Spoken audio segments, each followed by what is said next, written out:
तो ये वो सीन है जहाँ पे अभीरा बरनी में कुछ चीज़ें भर रही है। वो एक्चुअली अरमान की कुछ चीज़ें, अपनी कुछ चीज़ें लेकर जा रही है जो अरमान ने याद के तौर पर बचा कर रखी थी।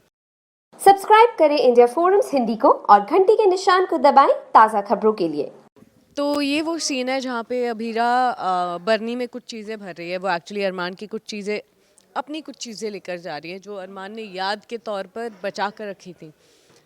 तो अरमान रोकने की कोशिश करता है, अरमान का सपना है ये बेसिकली। अरमान रोकने की कोशिश करता है बट अभीरा बोलती है अब तुम मुझे तो छोड़ चुकी हो तो मेरी यादों को भी छोड़ दो एंड अब मूव ऑन करो, आगे आगे बढ़ो अपनी लाइफ में, क्योंकि मैं मूव ऑन कर रही हूँ। और ये बोल के वो निकल जाती है और अरमान बस डिजेक्टेड सा रह जाता है।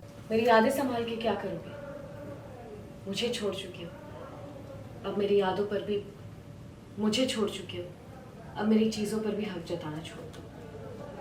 मूव ऑन अरमान, क्योंकि मैं मूव ऑन कर रही हूँ। भाई अपने में रहना, निकल जाओ निकल जाओ निकल जाओ यहाँ से। कोई काम करके देखा, दरवाजा बंद करो विश्वास भाई, लेट हो। अरे दादा लेट हो।